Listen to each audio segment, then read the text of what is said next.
Okay guys, so we're scalping strategies and we're looking at using Bollinger Bands and Stochastics. Quite a useful combination actually.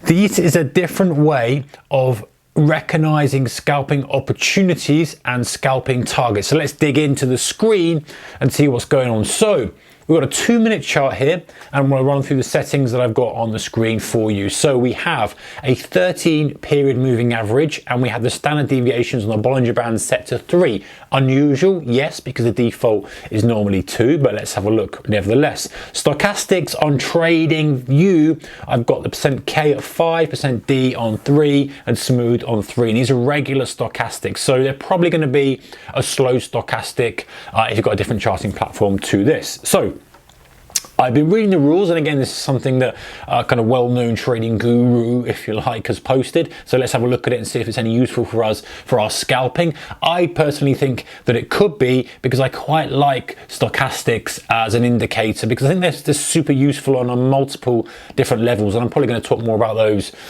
in this video as we go on.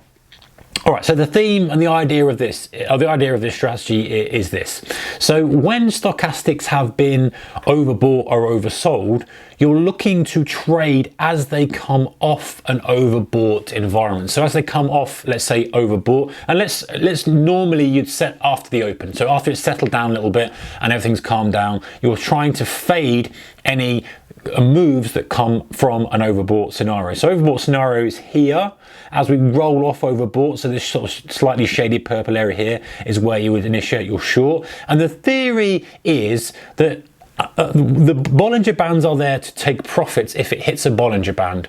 But I also would say, now I'm not sure whether this guy says that you should do this anyway, but personally I would.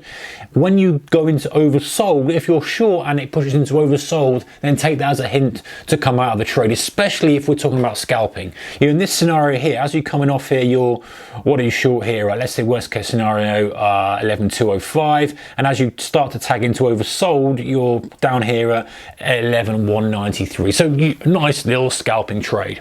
The other theory, like I say, is that if you hit the lower Bollinger Band before that, then that's where you come out. Now, the only thing is with this, what I would like to point out is that a 3-period standard deviation on the Bollinger Band means that it's going to be hit far, far less. If you have a 2-period, it's going to be hit a lot of times. Something you can do and try out, which actually comes from Linda Bradford-Rashke, she uses this a lot, is to use a 2.5. So you kind of split the difference and say, well, 2 gives me too many signals, 3 gives me too few, especially when you're talking about a 15-minute chart. We're digressing here slightly, we're talking about Bollinger Bands, but if you're using a 2.5, let's say a 20-period moving average and a 2.5 on a 15-minute chart, that becomes a little bit more useful. Anyway, back to scalping. So you're basically fading any highs or lows. Now, one thing that's not bad, you know, I quite like the fact that you come off oversold, and I think you know, one rule, guys, that is sort of a golden rule for stochastics, and it's definitely for scalping, is you never ever fade it as soon as it's kind of steps into overbought or oversold. You know, that's dangerous as hell, because especially on a lower time frame chart, you go into an overbought condition, you can stay overbought for 20-30 minutes and you're getting slammed if you're getting short on that. So you need to, if you're going to take a fade trade as you come off overbought, selling it short as you come off overbought, and then obviously coming out if it comes back up into above the high. So you've got to have some risk management there, but doing that, waiting for the curl and giving up a few ticks as opposed to trying to be clever and pinpoint it. So that's that. The other thing that I quite like about stochastics is the divergence type thing. So when you've got price kind of pushing to high, I know technically speaking, if a divergence really is if price is a new high and stochastics don't go to a new high, but that kind of second look up, if you like, a look above overbought after you've been overbought once, that's normally the better, higher probability trade. Possibly you don't get as much mileage in it, so the risk reward ratio decreases slightly, but generally speaking, that's the better trade. So really the whole point, really this, guys, the Bollinger Bands are there to catch any extreme moves and to make sure you're not trying to be stupid. In other words, you never sell into a, if this was scalping, this is, by the way, and by the way, generalizing, but never selling into a Bollinger Band touch. So you never go short when you're touching the lower bolly, never go long when you're touching the upper bolly. You're always waiting and using those as an exit point. You know, it's like what we talked about in the earlier videos when you're breaking through fresh highs or fresh lows. We're not looking to follow those, only under very, very certain conditions. Most of the time, we're looking to sell into those because those are the places where everyone has their stops. So let's look at it from the other angle. So most of the time, it keeps you on the right side of things. In fact, let me stick the VWAP on because I like to use that as a reference point to see where we are. So we're kind of, if we're doing a fade type trade, and that's about 3 or 4 videos back, I'll go and check that out. If we're doing a fading type scenario where we're looking to stay short on the upper half of a range bound day and go long in the lower half of a range bound day, then this keeps us on the right side of things.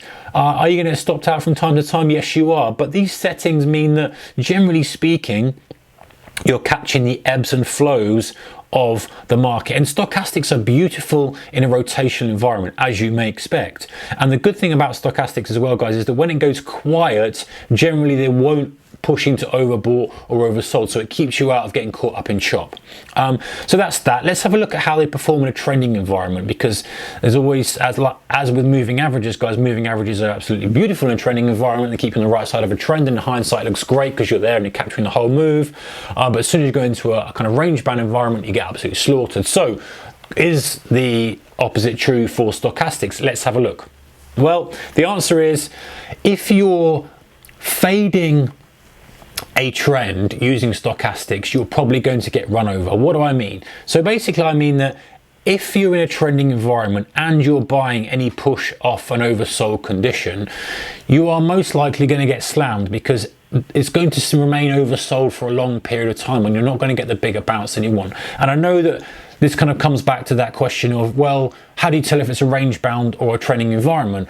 These are the kind of clues that you've got to take on. You've got to take on and look and see with your own eyes, and look and see how far away you are from the open, the moving average, how far away from the high, the low, this kind of stuff. The way when stochastics come into their own, guys, in a trending environment, especially when you're scalping, is waiting for overbought conditions to sell into in a downtrend, or oversold conditions to sell into in an uptrend. Example, you've got a downtrend. When the price starts to push up from that and stochastics start to go overbought like here, then you're free to sell as you come off the overbought condition. So you want to have the stochastics go in the opposite direction to the trend. Of course, keep your risk management in place and be prepared for that, but that always keeps you on the right side of things, generally speaking. And also, again, using those Bollinger Band, a lower Bollinger Band, as an exit point. So if for example, whatever reason you were scalping this, you're coming out here because it's tagged that lower Bollinger on the 3 period, on the standard deviation setting on 3. Same again here, you're out of it. You're not looking for home runs. The point of scalping, guys, is you're looking for that pulse. And generally speaking, this is why Bollingers are used quite a lot actually by scalpers, is that, you know, the Bollinger Band constrains price unless it moves very quickly, unless it moves in a decent range, should I say, very quickly. If it does that, then it's going to tag the upper bolly or the lower bolly and gives you that stretch condition, which generally speaking is, okay, I'm going to come out now and wait for the next. Does it mean that it's going to be the lower high? No, of course not. You can kind of hug lower Bollingers and keep going and going. You can hug upper Bollingers and keep going and going. But what it does mean is that those spikes, in a scalper, you're coming out into those spikes. So let's think about this. So the settings on this stochastic were, as a summary, 5, 3, 3. I like stochastics. I think these are a very useful tool for scalping. You can kind of align yourself nicely with stochastics. You can use them as a filter and say, I'm not going to go long if they're overbought, I'm going to go short if they're oversold. It works very, very well. And the bolly is almost like a cherry on top. I don't think it's necessary so much, but if you've got this, then at least you can keep and say, okay, well, if we hit that, I'm out of it. It just adds an extra layer of defense, if you like, stops you getting caught and chasing stuff, allows you to get out on those little spikes, and allows you to quantify it a little bit better. Settings on this body is 13, with a 13 is the length for the moving average, and the standard deviation is 3. Don't forget, guys, we're on a 2-minute chart.